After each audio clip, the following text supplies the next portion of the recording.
दोस्तों, स्वागत है आपका हमारे YouTube channel nursing career club में। आज हम आपके लिए लेकर आए हैं CSSD की यूनिट 12 जिसका नाम है स्टेलाइजर भार, मतलब स्टेलाइजर लोड्स। क्या क्या तरीके का हमारे स्टेलाइजेशन के अंदर लोड्स रहता है उसके बारे में हम पढ़ेंगे। पहले देखते हैं हम हमारा कार्यसूची। इसमें हम पहला टॉपिक पढ़ेंगे दिशा निर्देशों और नीतियों का पालन करने वाले विसंक्रमण उपकरण, जो हम स्लाइड नंबर 6 पर पढ़ेंगे। दूसरा, विसंक्रमण उपकरणों की तैयारी, जो हम स्लाइड नंबर 7 से 8 पर पढ़ेंगे। तीसरा, विसंक्रमण उपकरणों के लिए गुणवत्ता आश्वासन, जो हम स्लाइड नंबर 9 पर पढ़ेंगे। चौथा, लोडिंग स्टेलाइजर का कार्य, जो हम स्लाइड नंबर 11 से 12 पर पढ़ेंगे। पांचवा, स्टीम स्टेलाइजर की लोडिंग एवं अनलोडिंग करना, जो हम स्लाइड नंबर 13 से 17 पर पढ़ेंगे। फिर हम देखेंगे छठे पे स्टीम स्टेलाइजेशन को चलाने की प्रक्रिया, जो हम स्लाइड नंबर 19 पर पढ़ेंगे। सातवां, स्टीम स्टेलाइजेशन को ऑपरेट करने के चरण, जो हम स्लाइड नंबर 20 पर पढ़ेंगे। आठवां, ऑटोक्लेव स्टेलाइजेशन के 5 चरण, जो हम स्लाइड नंबर 21 से 22 पर पढ़ेंगे। नौवां, गुणवत्ता प्रबंधन प्रणाली, जो हम स्लाइड नंबर 23 से 25 पर पढ़ेंगे। 10वां, गुणवत्ता प्रबंधन प्रणाली के सिद्धांत, जो हम स्लाइड नंबर 26 पर पढ़ेंगे। फिर हम देखेंगे 11 नंबर पे गुणवत्ता प्रबंधन प्रणाली का चित्र, जो हम स्लाइड नंबर 27 पर देखेंगे। 12, गुणवत्ता प्रबंधन प्रणाली के तत्व, जो हम स्लाइड नंबर 28 से 30 पर देखेंगे। 13, गुणवत्ता प्रबंधन सॉफ्टवेयर, जो हम स्लाइड नंबर 31 से 32 पर देखेंगे। 14 नंबर पे हम देखेंगे अभ्यास प्रश्न, जो हम स्लाइड नंबर 10, 18 और 33 पर देखेंगे। शुरू करते हैं हमारा टॉपिक, दिशा निर्देशों और नीतियों का पालन करने वाले विसंक्रमण उपकरण। किस तरीके से हमें हमारे जो भी स्टेलाइजेशन के लिए आर्टिकल्स को रखना है, उसके अंदर हमें किस तरीके से उसको ध्यान से चेक करके रखना होता है। रोगी की देखभाल में उपयोग के लिए स्टेराइल उत्पादों की डिलीवरी न केवल विसंक्रमण प्रक्रिया की प्रभावशीलता पर निर्भर करती है, बल्कि डिवाइस की यूनिट डिजाइन, परिशोधन, डिसेबलिंग और पैकेजिंग पर भी निर्भर करती है। जब हम स्टेलाइजेशन कर रहे हैं तो ओनली स्टेलाइजेशन पर ही डिपेंडिंग नहीं है, उसका डिजाइन, उसको किस तरीके से हमने पैकिंग की है, किस तरीके से अरेंजमेंट कर रखा है, उस पर भी डिपेंडेबल होता है। स्टेलाइजर को लोड करना, निगरानी, स्टाइल, गुणवत्ता और मात्रा और उपयुक्तता, लोड सामग्री के लिए चक्र, मतलब कितने सर्कल के अंदर या कितने साइकिल के अंदर हमने ना जो अपने आर्टिकल्स हैं उनको स्टाइल किया है, और डिवाइस का पुनर्शोधन के अन्य पहलुओं के लिए भी है। जो रूल्स और रेगुलेशंस हैं, जो इंस्ट्रक्शंस हैं, वो इन सभी चीज़ों के ऊपर निर्भर करता है। स्वास्थ्य देखभाल कर्मियों की गुणवत्ता को अधिक आसानी से नियंत्रित करने के लिए केंद्रीय प्रसंस्करण विभाग में रोगी देखभाल आपूर्ति की अधिकांश सफाई, कीटाणुशोधन करना चाहिए। केंद्रीय प्रसंस्करण का उद्देश्य रोगियों को संक्रमण से बचाने के लिए चिकित्सा और शल्य चिकित्सा उपकरणों को व्यवस्थित प्रसंस्करण है, जबकि कर्मचारियों को जोखिम कम करना और पुनः संसाधित की जा रही वस्तुओं के मूल्यों को संरक्षित करना है। स्वास्थ्य देखभाल सुविधाओं को अन्य क्षेत्रों जैसे ऑपरेटिंग रूम, श्वसन चिकित्सा में आपूर्ति की तैयारी में दक्षता और सुरक्षा के समान स्तर को बढ़ावा देना चाहिए, जैसा कि केंद्रीय प्रसंस्करण में किया जाता है। विसंक्रमण उपकरणों की तैयारी, किस तरीके से हमें स्टेलाइजेशन करने के लिए इक्विपमेंट को रेडी करना होता है। विसंक्रमण से पहले उपकरणों को अपशिष्ट पदार्थ जैसे रक्त, ऊतक और खनिज जमा से साफ किया जाना चाहिए। हम उपयोग के तुरंत बाद एक अल्ट्रासोनिक क्लीनर और एंजाइमेटिक सफाई समाधान का उपयोग कर सकते हैं। अनुचित सफाई के लिए परिणाम स्वरूप उपकरणों या ऑटोक्लेव को क्षति हो सकती है। अगर हम उसे ढंग से क्लीन करके नहीं रखेंगे, जो हमारा इक्विपमेंट है स्टेलाइजेशन के लिए, वो भी डैमेज हो सकता है। फिर है विसंक्रमण जीवाणु, वायरस, जीवाणु और कवक जैसे कॉलेस्ट्रीडियम और बैसिलस प्रजाति के जीवाणु और प्रियन सहित सभी रोग पैदा करने वाले सूक्ष्म जीवों का विनाश करना होता है। विसंक्रमण के अंदर स्टेलाइजेशन का एक उपयोग महत्वपूर्ण चिकित्सा उपकरणों और जहां संभव हो अर्ध महत्वपूर्ण चिकित्सा उपकरणों पर भी किया जा सकता है। अस्पताल में कुछ सब कुछ संक्रमित नहीं होता है या कुछ हो सकता है। वस्तु लागत, सुरक्षा और व्यवहार्यता के इच्छित उपयोग पर निर्धारित करता है कि वो स्टेराइल है या नहीं। कीटाणु शोधन या साधारण सफाई का संकेत हम दे सकते हैं। विसंक्रमण बैक्टीरिया, वायरस, कवक और बीजाणु सहित माइक्रोबियल जीवाणु को सभी रूपों को हमें नष्ट करना होता है। विसंक्रमण भाप किस तरीके से हम स्टरलाइजेशन कर सकते हैं, भाप के द्वारा कर सकते हैं, शुष्क गर्मी, एथिलीन ऑक्साइड गैस और तरल रसायनों द्वारा प्राप्त किया जा सकता है। विसंक्रमण स्टरलाइजेशन एक संभावित धारणा है कि हम लोगों ने इस इक्विपमेंट को स्टराइल करके इस पर जो भी बैक्टीरिया वगैरह प्रेजेंट थे उन्हें हमने खत्म कर दिया है या उसे एब्सेंट कर दिया है। बिल्कुल ही इस बात का कोई पूर्ण आश्वासन नहीं है कि किसी वस्तुओं में 0 सूक्ष्म जीव हो। इसका कोई पर्टिकुलरी प्रूफ नहीं दिया जा सकता है कि ये जो इक्विपमेंट है उसे हमने उसके ऊपर बिल्कुल भी माइक्रो ऑर्गेनिज्म नहीं है। विसंक्रमण आश्वासन स्तर का उपयोग विसंक्रमण के माप के रूप में किया जाता है। ये एक विसंक्रमण प्रक्रिया के बाद एक सूक्ष्म जीव के जीवित रहने की संभावना है। कीटाणु शोधन एक ऐसी प्रक्रिया है जो रोगजनक सूक्ष्म जीवों के एक परिभाषित दायरे को समाप्त करती है, लेकिन आवश्यक रूप से सभी माइक्रोबियल रूपों को नहीं। कीटाणु शोधन सभी व्यवहार्य सूक्ष्म जीवों को हटाने का प्रयास नहीं करता है। विसंक्रमण के साथ कीटाणु शोधन का मुख्य अंतर स्पोरोसाइडल की गतिविधि को कम करना होता है।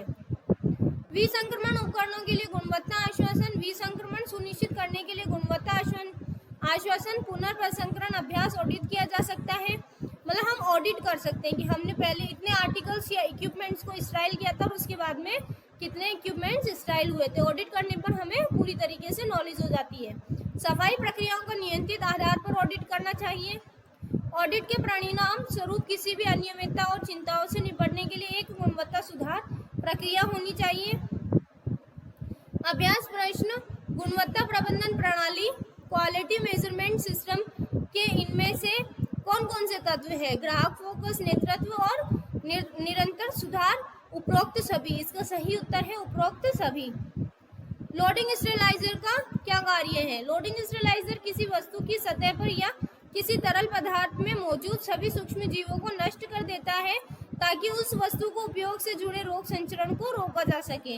रोगी की देखभाल में उपयोग के लिए विसंक्रमण उत्पादों का वितरण न केवल विसंक्रमण प्रक्रिया को प्रभावशीलता पर निर्भर करती है बल्कि डिवाइस की यूनिट पर भी निर्भर करती है। परिशोधन, डिसेबलिंग और पैकेजिंग स्टाइल को लोड करने, निगरानी, स्टेलेट गुणवत्ता मात्रा पर भी उपयुक्त निर्भर करता है। लोड सामग्री के लिए चक्र और डिवाइस पुनर्शोधन के रूप में काम में लिया जा सकता है या उसको प्रायोरिटी पहले दी जाती है। स्वास्थ्य देखभाल कर्मियों को गुणवत्ता को अधिक आसानी से और नियंत्रित किया जा सकता है।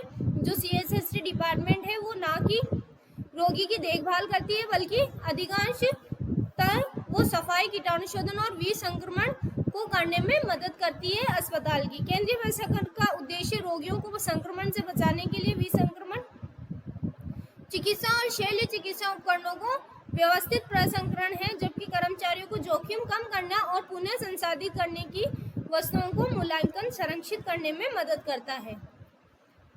स्वास्थ्य देखभाल सुविधाओं को अन्य क्षेत्र जैसे ऑपरेटिंग रूम, श्वसन चिकित्सा में आपूर्ति की तैयारी, दक्षता और सुरक्षा को समान को स्तर बढ़ावा देना चाहिए, जैसे कि केंद्रीय प्रसंस्करण में अभ्यास किया जा सकता है। विसंक्रमण प्रथाओं की स्थिरता सुनिश्चित करने के लिए एक व्यापक कार्यक्रम की आवश्यकता होती है जो ऑपरेटर की क्षमता और उचित सुनिश्चित करता है। उपकरणों की सफाई और लपेटने के तरीके को और स्टेरिलाइजर लोड करना, स्टेरिलाइजर का संचालन करना और पूरी प्रक्रिया को निगरानी करना होता है। इसके अलावा सभी रोगी देखभाल सेटिंग्स जैसे अस्पताल और आउटपेशेंट सुविधाओं में संक्रमण की रोकथाम के दृष्टिकोण से देखभाल सुसंगत होनी चाहिए। स्टीम स्टेरिलाइजर की लोडिंग एवं अनलोडिंग करना। किसी अन्य रोगी पर पुनः उपयोग के लिए उपकरणों के प्रसंस्करण में कई चरण शामिल हैं। इनमें होल्डिंग, सफाई, रीजिंग, स्नेहन, जंग में कमी, सुखाने, पैकेजिंग, विसंक्रमण, सुखाने, शीतलन, परिवहन, भंडारण, वितरण और निगरानी शामिल हो सकते हैं। कुछ चरणों पर दूसरों की तुलना में अधिक बार चर्चा की जाती है, लेकिन सभी महत्वपूर्ण हैं। विसंक्रमण के दो पहलू जिन पर यह जोर दिया जाएगा वह है स्टेरिलाइजर की लोडिंग और अनलोडिंग। स्टेरिलाइजर के लिए जाने वाले आइटम के सभी सतहों पर पूरे एक्सपोजर समय के लिए स्टेरिलाइजिंग एजेंट के सीधे संपर्क में आना चाहिए। यह भाप, असंतृप्त रासायनिक वाष्प और शुष्क गर्मी विसंक्रमण के लिए सही है। इस प्रकार न केवल उचित पैकेजिंग, सामग्री और तकनीकों का उपयोग करना महत्वपूर्ण है, बल्कि स्टरलाइजर को सही ढंग से लोड करना भी महत्वपूर्ण है। लोड के भीतर पैकेज के चारों ओर पर्याप्त जगह होनी चाहिए ताकि भाप स्टरलाइजर में हवा को हटाने के साथ साथ सभी स्टरलाइजर के स्टरलाइजेशन एजेंट का संचालन को सुगमन बनाया जा सके। स्टीम स्टरलाइजर में स्टरलाइजिंग तापमान प्राप्त करने के लिए चैम्बर और अंदर के पैकेजों में हवा को भाप से बदला जाना चाहिए। यदि हवा की जेब मौजूद है, जैसे स्टरलाइजर कक्ष के अनुचित लोडिंग के साथ हो सकता है, तो उन साइटों पर विसंक्रमण हासिल नहीं की जाएगी। स्टरलाइजर निर्माता द्वारा प्रदान किए गए लोडिंग निर्देशों का पालन करना चाहिए। यदि ऐसे निर्देश उपलब्ध नहीं है तो इस सामान्य दिशा निर्देशों का पालन कर सकते हैं। स्टरलाइजर चैम्बर को में पैकेज या कैसेट के बीच न्यूनतम संपर्क होना चाहिए। मतलब जब भी हमको इंस्ट्रूमेंट्स रख रहे हैं तो उसको हमको गैपिंग करके रखनी है। सामान्य नियम का अंगूठा वस्तुओं को उनके किनारे पर रखें और कक्ष के अधिभारिता नहीं करनी है। कुछ स्टरलाइजर लोडिंग रेक या ट्रे के साथ आते हैं जिनमें पैक किए गए सामानों को अलग रखने के लिए डिवाइडर होते हैं। जब वस्तुओं को उनके किनारों पर रखा जाता है तो स्वाभाविक रूप से बनाया गया अलगाव पैकेज की सभी सतहों के लिए स्टरलाइजिंग एजेंट का अधिक तैयार मूल्यांकन प्रदान करता है। पैकेजों की एक परत और को उपयोग किया जा सकता है, लेकिन पैकेज या कैसेट को एक के बाद एक ढेर नहीं करना है। नीचे दिए गए प्रत्येक का वजन प्रत्येक के बीच की जगह को कम कर सकता है और स्टरलाइजिंग एजेंट तक पहुंच को कम करता है। चेंबर में पैकेजों के समूहों के साथ एक साथ न बांधें, क्योंकि इससे स्टरलाइजिंग एजेंट तक पहुंचने में सीमित हो जाती है। मतलब जो स्टरलाइजेशन स्टीम है वो सभी आर्टिकल्स तक नहीं पहुंचेगी। कागज प्लास्टिक सील पाउच एक लोकप्रिय विसंक्रमण पैकेजिंग सामग्री है। भाप या रासायनिक वाष्प स्टरलाइजिंग एजेंट पाउच के पेपर में साइड के माध्यम से पैकेजिंग में प्रवेश करते हैं और प्लास्टिक की तरफ आमतौर पर अभेद होता है। इस प्रकार कई कागज या प्लास्टिक पाउच को संसाधित करते समय उन्हें उनके किनारों पर एक थैली के कागज के साथ बगल की थैली पर प्लास्टिक के साथ रखें। यदि उपकरण पैकेज दिनांक या विसंक्रमण को चिन्हित नहीं है तो उसे नियंत्रण संख्या या लेबलिंग करेंगे। स्टरलाइजर के माध्यम से पैकेज को संसाधित करने से पहले किया जा सकता है लेबलिंग और चिन्हित पैकेज को स्टरलाइजर लोड के ठीक होने से पहले लेबल करेंगे। मतलब जब भी हम स्टरलाइजर के अंदर हमारा जो आर्टिकल्स है या जो हमारी थिंग्स है उसे लोड करने से पहले हम क्या करेंगे, उस पर लेबलिंग कर देंगे। इस समय से पहले प्री लेबलिंग करने की किसी के द्वारा विसंक्रमण वस्तुओं को लेबल किया गया हो, लेकिन असंसाधित पैकेजों और गलत करने का जोखिम बढ़ जाता है। उपकरणों की विसंक्रमण को तब तक बनाए रखना चाहिए जब तक कि उपकरणों को उपयोग चेयर साइड तक पहुंचाया नहीं जाए। कई चीजें इस विसंक्रमण रखरखाव को चुनौती देती हैं। स्टरलाइजर इंस्ट्रूमेंट पैकेज को जितना संभव हो सके उतना कम संभाला जाना चाहिए। भाप विसंक्रमण चक्र के अंत में मौजूद गीले पैकेजों को बिल्कुल भी नहीं संभाला जाना चाहिए। पेपर बैग, पेपर रैपर या पेपर प्लास्टिक पाउच पर कागज गीला होने पर बहुत आसानी से फट सकता है। पैकेज की सतह को दूषित करने वाले रोगाणुओं को खींच सकता है। कुछ स्टीम स्टरलाइजर में एक स्वचालित शुष्क चक्र भी हम दे सकते हैं। अभ्यास प्रश्न, स्टीम स्टरलाइजेशन के इनमें से कौन कौन से चरण हैं? पहला वायु हटाना, दूसरा सुखाना, तीसरा भाप संपर्क, चौथा उपरोक्त सभी। सही उत्तर है उपरोक्त सभी। स्टीम स्टरलाइजेशन को चलाने की प्रक्रिया आमतौर पर 4 प्रक्रियाएं होती है। प्रक्रियाएं जो सामान्य संचालन मार्गदर्शन प्रदान करती है, कार्यविधि जो परिचालन उद्देश्यों को पूरा करने में सहायता प्रदान करती है, प्रक्रिया जो अनिवार्य है व्यवहार को निर्धारित करती है। एक प्रशिक्षण उपकरण के रूप में उपयोग की जाने वाली प्रक्रियाएं, सुरक्षा संस्कृति में सुधार। मेरी नंबर 1 युक्ति है अपनी कार्य सुरक्षा संस्कृति में सुधार करना। कार्यकर्ता थकान से बच सकते हैं। जोखिम संप्रेषण चलाने के लिए ब्रेक लें। स्टीम स्टरलाइजेशन को ऑपरेट करने के चरण, स्टीम स्टरलाइजेशन के 5 कदम प्रक्रिया बनाते हैं।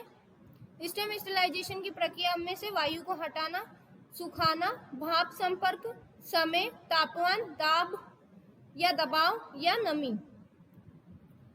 ऑटोक्लेव स्टरलाइजेशन के 5 चरण हम पढ़ेंगे।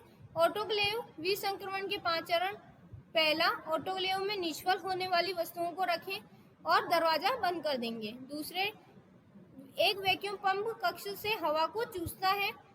तीसरा, तापमान सही स्तर पर पहुंच जाता है। चौथा, भाप बैक्टीरिया और रोगाणुओं को मारती है। पांचवा, भाप निकलती है और दरवाजा खोला जाता है और आइटम उपयोग के लिए तैयार होते हैं। मतलब जैसे अपना कुकर, प्रेशर कुकर होता है, उसी तरीके से ऑटोक्लेविंग मशीन में हम लोग वर्क कर सकते हैं। हम उसे अंदर लोड करेंगे और जो वैक्यूम के थ्रू उसके अंदर क्या होगा, वो अंदर की जो एयर होगी उसे बाहर निकाल दी जाएगी और बाद में तापमान बढ़ेगा और प्रेशर बनेगा और उस प्रेशर के अंदर क्या होगा, तापमान इंक्रीज होते ही जो भी बैक्टीरिया वगैरह हैं उनको मार देगी और फिर क्या होगा, जैसे प्रेशर कुकर के अंदर सीटी बजती, उसी तरीके से उस ऑटोक्लेव मशीन के अंदर एक सीटी बजेगी और उसकी भाप को पूरी बाहर निकाल देगी और जो हमारा आइटम है या इक्विपमेंट है वो स्टराइल हो चुका होता है और उसे हम उपयोग में ले सकते हैं। ऑटोक्लेव स्टरलाइजेशन के अंदर फिर हम क्या करते हैं, एक सुरक्षा प्रक्रिया का कार्य प्रक्रिया को निष्पादित करने की चरण दर चरण योजना को हम फॉलो कर सकते हैं। इसका उपयोग उन मामलों में किया जाता है जहां प्रक्रिया से विचलन, चोट या दुर्घटना का कारण बन सकती है। सुरक्षा प्रक्रिया एक दस्तावेज है जिसे संगठन के भीतर समूह द्वारा एक साथ रखा जा सकता है और नौकरी पर किसी विशेष कार्य को करते समय टेम्पलेट के रूप में उपयोग किया जा सकता है। गुणवत्ता प्रबंधन प्रणाली, क्वालिटी मेजरमेंट सिस्टम में हम पढ़ेंगे। एक गुणवत्ता प्रबंधन प्रणाली गुणवत्ता वाले उत्पादों की और सेवाओं के माध्यम से ग्राहकों की संतुष्टि प्राप्त करने में संगठन में मदद करती है और उसे स्टरलाइजेशन बनाए रखने में हमारी सहायता करेगी। और कार्यान्वयन मानकों का एक समूह है। ये मानक नियामक मानकों पर पूरा करने, प्रभावशाली में सुधार लाने और गुणवत्ता उद्देश्यों और नीतियों के विपरीत या वितरित करने में निरंतर सुधार को बढ़ावा देने के लिए संगठन की गतिविधियों और निर्देशित और समन्वित करते हैं। गुणवत्ता प्रबंधन प्रणाली के लिए सबसे लोकप्रिय अंतर्राष्ट्रीय मानक ISO 9001/2015 है। अन्य मानकों में ISO 9000 और ISO 9004 शामिल है। सर्वोत्तम अभ्यास कंपनियों को बाजार में प्रतिस्पर्धा में बढ़ते देख और ग्राहकों को संतुष्टि बढ़ाने के लिए विभिन्न ISO प्रमाणन प्रदान करते हैं। QMS आवश्यकताएं आपके संगठन को अपने और अपने ग्राहकों के उद्देश्यों को प्राप्त करने में मदद करता है। गुणवत्ता प्रबंधन प्रणाली, गुणवत्ता मैनुअल एक गुणवत्ता मैनुअल को अपनाने के पीछे एक प्रेरणा को दर्शाने वाला एक गाइड है। ये दर्शाता है कि संगठन गुणवत्ता प्रबंधन की आवश्यकता को कैसे महत्व देते हैं। ISO 9000 के अनुसार एक गुणवत्ता मैनुअल में शामिल होना चाहिए। QMS का दायरा, QMS के ढांचे की आवश्यकताएं, संगठन की गुणवत्ता उद्देश्यों और नीतियों की रूपरेखा, आपके व्यवसाय में आपके द्वारा उपयोग की जाने वाली गुणवत्ता प्रक्रियाओं को हाईलाइट कर सकते हैं। आवश्यक गुणवत्ता प्रबंधन प्रक्रियाओं के दस्तावेजीकरण को दिखाने के लिए फ्लो चार्ट का उपयोग कर सकते हैं। गुणवत्ता उद्देश्य QM कार्यान्वयन के लिए गुणवत्ता उद्देश्यों का दिशा की भावना पैदा करना आवश्यक है। उद्देश्य को प्रगति को मापने के लिए एक सटीक मीट्रिक और समय सीमा प्रदान करनी चाहिए। संगठन संरचना और जिम्मेदारी, एक गुणवत्ता प्रबंधन प्रणाली में संगठन के भीतर प्रत्येक व्यक्ति की जिम्मेदारियों की एक तस्वीर होनी चाहिए और कंपनी की संरचना की रूपरेखा तैयार करनी चाहिए। संगठनात्मक संरचना को फ्लो चार्ट और ग्राफ जैसे विश्लेषणात्मक उपकरणों को उपयोग करके उत्पाद जीवन चक्र को प्रदर्शित करना चाहिए। परिचालन अक्षमताओं, खराब ग्राहक अनुभव और अन्य अनुपालन जोखिमों के परिदृश्य से बचने के लिए डेटा प्रबंधन, संगठनों के पास पर्याप्त डेटा प्रबंधन प्रणाली होनी चाहिए। गुणवत्ता प्रबंधन प्रणाली QMS के सिद्धांत, गुणवत्ता प्रबंधन के 7 सार्वभौमिक सिद्धांत है। ग्राहक फोकस, नेतृत्व, लोगों की भागीदारी, प्रक्रिया, दृष्टिकोण, प्रबंधन के लिए व्यवस्थित दृष्टिकोण, निरंतर सुधार, निर्णय लेने के लिए तथ्यात्मक दृष्टिकोण, पारस्परिक रूप से लाभकारी आपूर्तिकर्ता संबंध। गुणवत्ता प्रबंधन प्रणाली के लिए हम चित्र के द्वारा भी हम समझ सकते हैं। क्वालिटी मैनेजमेंट प्रिंसिपल्स के अंदर कस्टमर फोकस होना चाहिए, लीडरशिप होना चाहिए, एंगेजमेंट ऑफ पीपल्स होना चाहिए, प्रोसेस अप्रोच होनी चाहिए, इम्प्रूवमेंट होना चाहिए, एविडेंस बेस्ड डिसीजन मेकिंग होनी चाहिए और रिलेशनशिप मैनेजमेंट होना चाहिए। गुणवत्ता प्रबंधन प्रणाली के तत्व। संगठन प्रयोगशाला को एक औपचारिक गुणवत्ता प्रबंधन प्रणाली के आसपास व्यवस्थित करने की आवश्यकता है जो सुसंगत प्रक्रियाओं का समर्थन करती है। चल रही गुणवत्ता की निगरानी के लिए संरचनाओं के साथ साथ प्रबंधन टीम और गुणवत्ता संचालिता में भी एक अहम भूमिका निभाते हैं। क्रमिक और सक्षम स्टाफ सदस्यों का प्रयोगशाला के लिए सबसे महत्वपूर्ण संपत्ति है। प्रशिक्षण, प्रेरणा और जुड़ाव गुणवत्ता प्रबंधन प्रणाली के प्रमुख अंग हैं। उपकरण प्रयोगशाला में उपयोग के लिए जाने वाले प्रत्येक उपकरण को सुरक्षित रूप से संचालित करने के लिए बनाए रखा जाना चाहिए।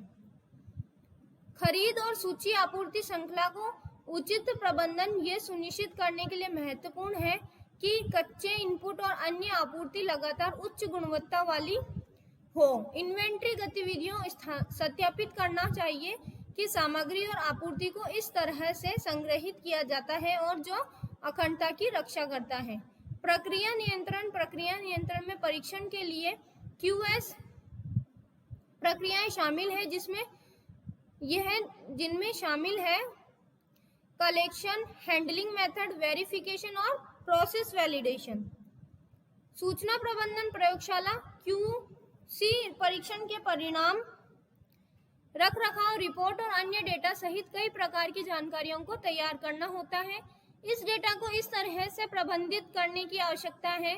दस्तावेजीकरण और रिकॉर्ड दस्तावेज सूचना प्रबंधन की समान अवधारणा है और इन श्रेणियों के बीच एक महत्वपूर्ण ओवरलैप है। घटना प्रबंधन एक घटना को कोई त्रुटि या गैर अनुरूपता है। एक QMS सॉफ्टवेयर को आपको इन मुद्दों का पता लगाने में मदद करता है और मूल कारणों की खोज करने और पुनरावृत्ति को रोकने के लिए जांच की सुविधा प्रदान कर सकता है।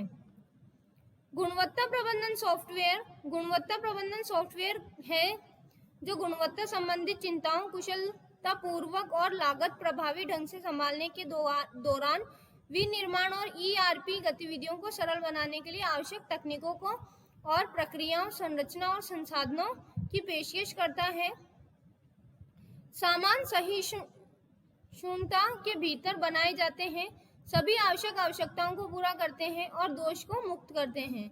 गुणवत्ता प्रबंधन सॉफ्टवेयर अक्सर निर्माण उद्योग में संभावित मुद्दों की पहचान करने के लिए उनके होने से पहले उपयोग किया जाता है। गुणवत्ता प्रबंधन सॉफ्टवेयर वह सॉफ्टवेयर है जो गुणवत्ता संबंधित चिंताओं को कुशलतापूर्वक और लागत प्रभावी ढंग से संभालने के दौरान विनिर्माण और IRP गतिविधियों को